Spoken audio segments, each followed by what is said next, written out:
Bonjour à tous. Bienvenue de nouveau chez Professional Health. Parlons de la perte de poids.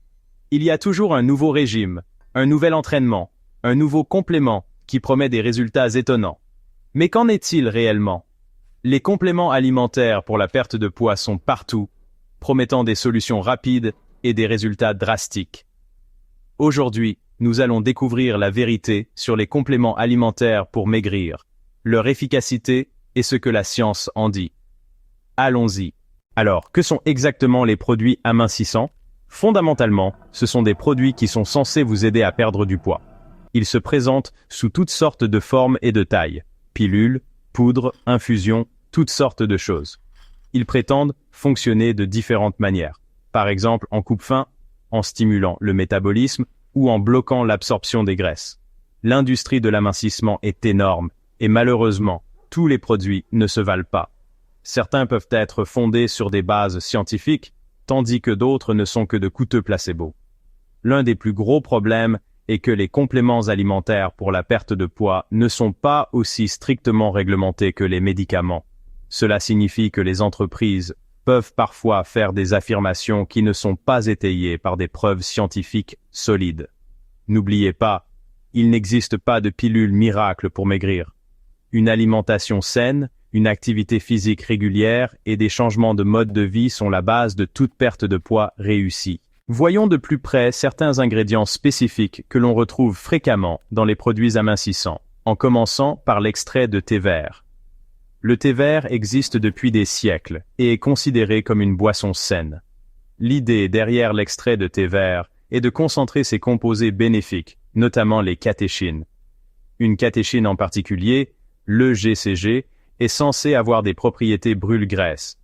Certaines études ont montré que l'extrait de thé vert peut légèrement stimuler le métabolisme et la combustion des graisses.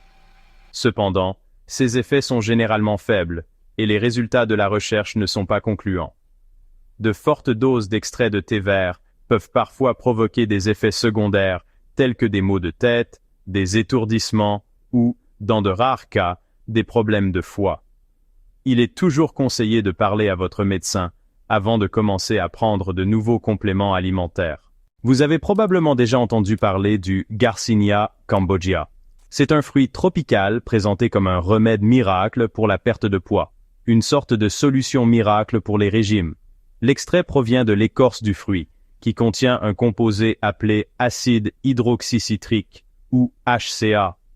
L'HCA est censé bloquer une enzyme que votre corps utilise pour transformer les glucides en graisse et augmenter les niveaux de sérotonine pour supprimer l'appétit.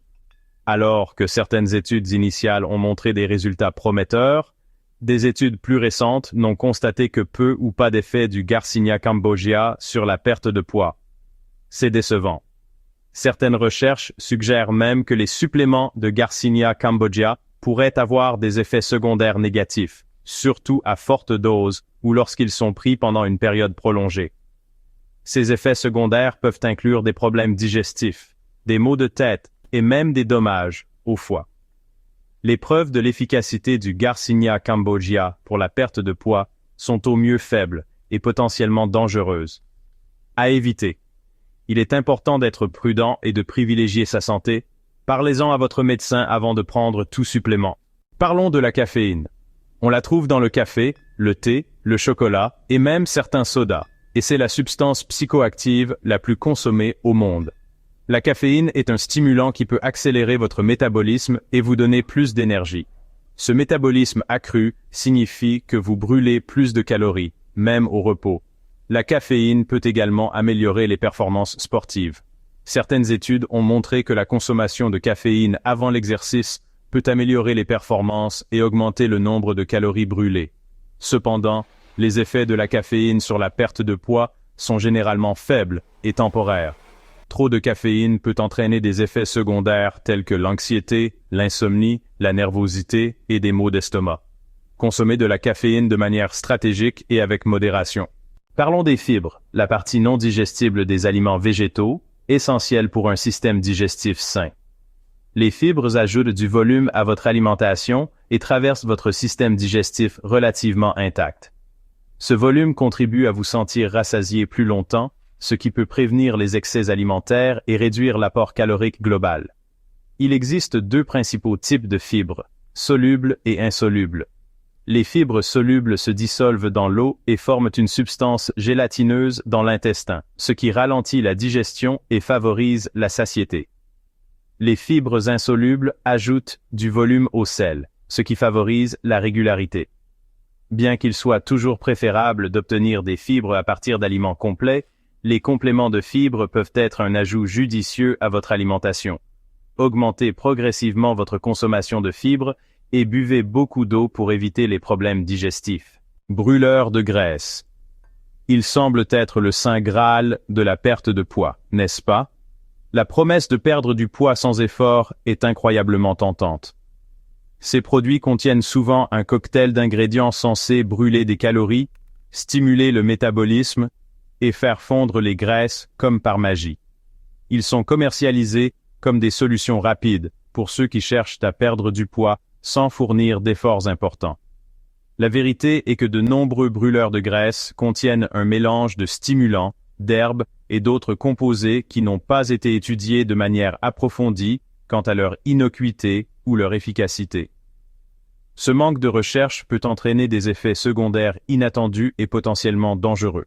Parmi les ingrédients courants, on trouve la caféine, connue pour augmenter la vigilance et les niveaux d'énergie, l'extrait de thé vert, souvent vanté pour ses propriétés antioxydantes, le yohimbe et l'orange amère.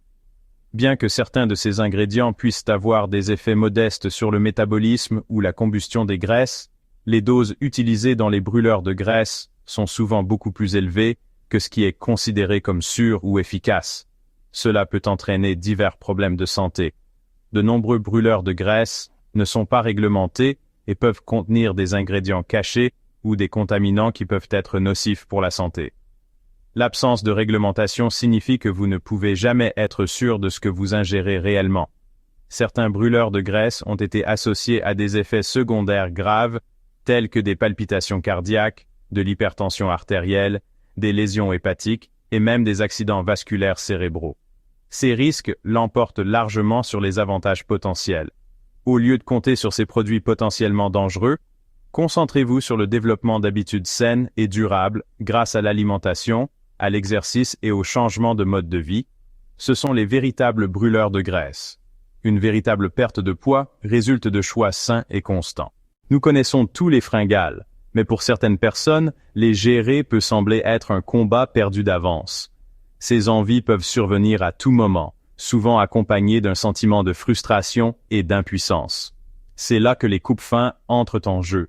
Ils promettent de contrôler la faim et de faciliter le suivi d'un régime hypocalorique. Ils sont présentés comme une solution simple à un problème complexe.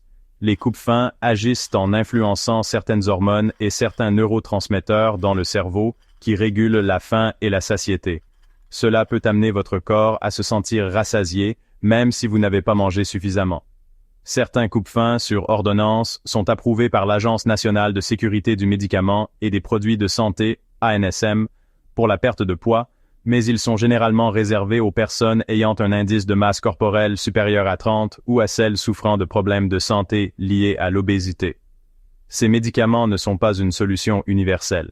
Il existe également des coupes-faim en vente libre, mais la prudence est de mise. Ces produits ne sont souvent pas soumis aux mêmes tests rigoureux que les médicaments sur ordonnance.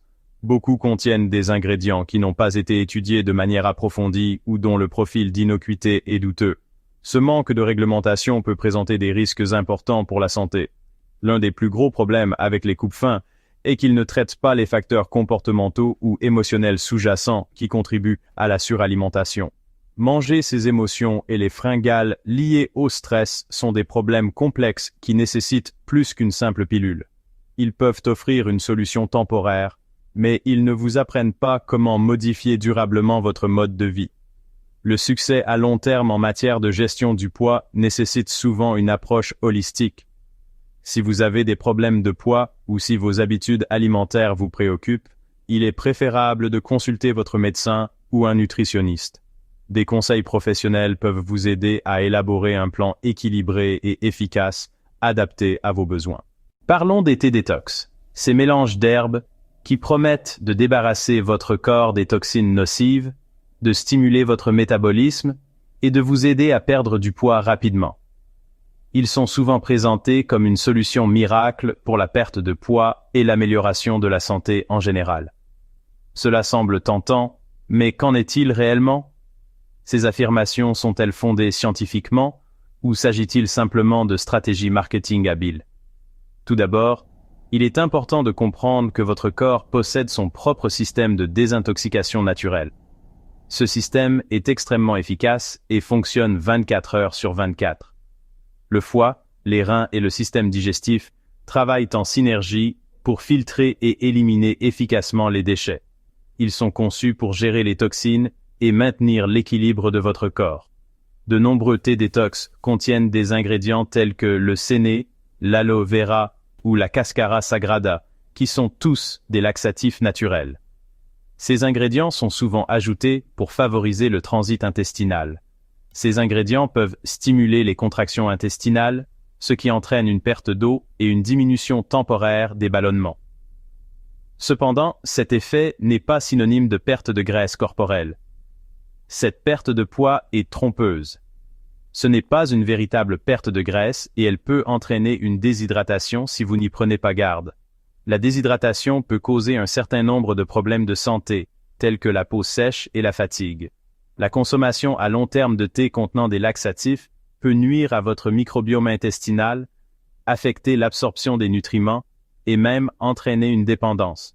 Cela peut avoir de graves conséquences sur votre santé digestive. Concentrez-vous sur le soutien des voies de désintoxication naturelle de votre corps en restant hydraté, en adoptant une alimentation équilibrée et en gérant votre stress. Ces habitudes sont plus durables et meilleures pour votre santé globale. Alors, les compléments alimentaires pour la perte de poids fonctionnent-ils vraiment? La vérité, c'est que c'est compliqué. Bien que certains produits puissent contenir des ingrédients ayant un léger effet sur le métabolisme ou l'appétit, il est peu probable qu'ils entraînent à eux seuls une perte de poids significative ou durable. Renseignez-vous toujours soigneusement et consultez un médecin ou un professionnel de santé avant d'essayer quelque chose de nouveau. N'oubliez pas l'adage « primum non nocere ». D'abord, ne pas nuire. Une perte de poids durable passe par des changements de mode de vie à long terme, comme une alimentation équilibrée en suivant le principe « manger de toutes les couleurs », la pratique régulière d'une activité physique et la gestion du stress. À bientôt.